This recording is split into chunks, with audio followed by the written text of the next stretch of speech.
Welcome to video 2 in the Gyprock DIY video series. In this video, we'll demonstrate the 3-coat jointing system for setting Gyprock plasterboard joints, including internal and external corners. We also recommend you download a copy of the Red Book 2 Residential Installation Guide from the Gyprock website.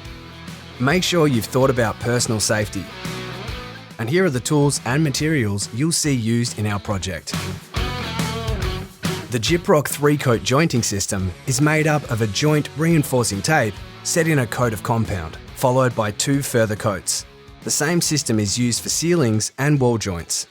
For a professional joint finish, we'll use Gyprock perforated paper tape with a combination of 2 layers of a dry mix base coat finished with 1 layer of lightweight topping compound for easy sanding. Gyprock base coats are available in a choice of 20, 45, 60 or 90-minute working time, and Gyprock Ultra Base MR60 with a 60-minute working time. Alternatively, all-purpose compound can be used for all 3 coats, and DIY tubs are available for smaller jobs.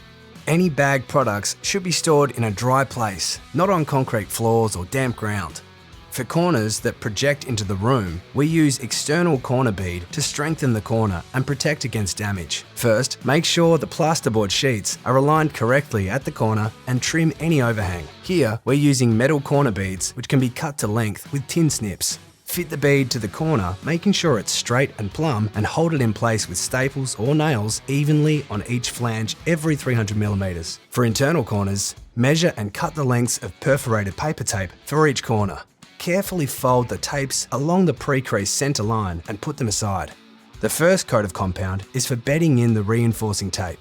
If you're using a dry base coat, mix it according to the instructions on the pack with a stirrer or mechanical mixing paddle to a creamy consistency. Don't use anything sharp in a plastic mixing bucket. Take a note of the working life of your chosen compound and mix only as much as you'll need within that time frame.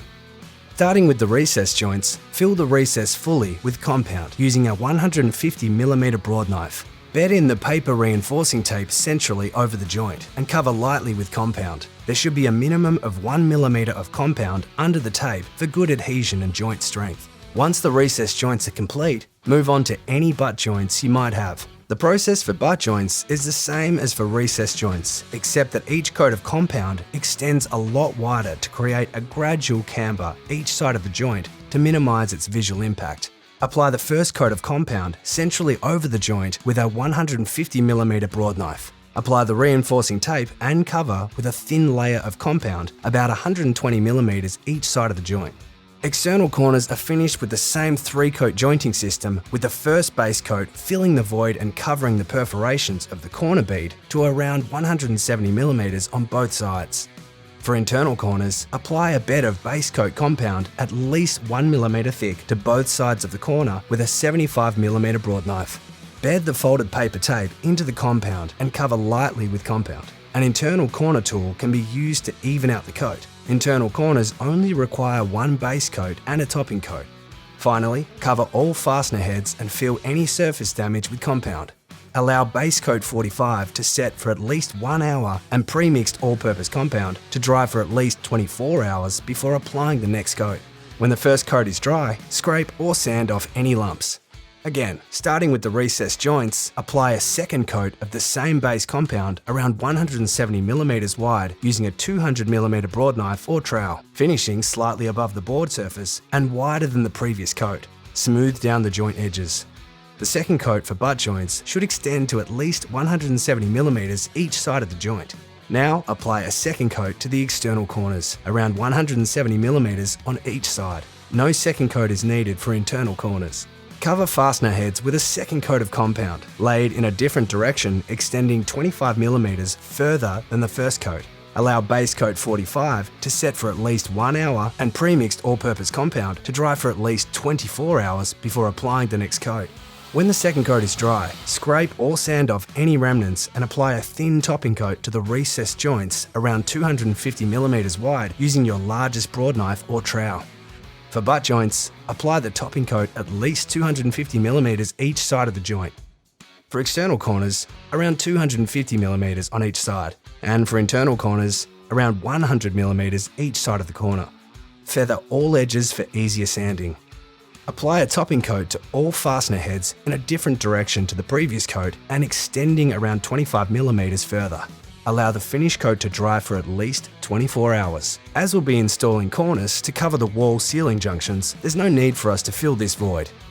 There are two main types of sanding media, sandpaper or sanding mesh, best used with a sanding float. A sanding block can also be used for small areas. Sanding mesh is quicker, but care must be taken not to over-sand or to scratch the surface of the joint. With sandpaper, it is easier to control the final finish. Start by gently feathering the edges of the jointing compound, taking care not to scuff the paper surface of the board, which can create a furry effect, which is especially evident after painting. Sand the middle of the joint lightly using a side-to-side or circular motion with sandpaper, or on the diagonal if using mesh to avoid scratching the surface of the finish coat. After sanding, run your hand over each joint to check for any imperfections. The process is pretty much the same for butt joints and corners, starting at the edges and working towards the middle of the joint. If you are using a pole sander on your ceiling joints, be careful not to over-sand or scuff the surface. After sanding, simply dust off the surface with a soft brush or dry cloth and you're done. If you find any small areas of damage after installation, fill them with topping compound and re-sand when dry. For larger holes and damage, take a look at video 4 in the series, Repairing Gyprock Plasterboard. Another issue you may come across is called pinholing, tiny air bubbles that can form in the set joint, usually due to poor drying of base coats. Sand and dust these areas and apply another topping coat, then sand again when dry. If you notice any loose tape, which could be due to a lack of coverage or over-sanding, you'll need to cut out that section of tape and reset that area.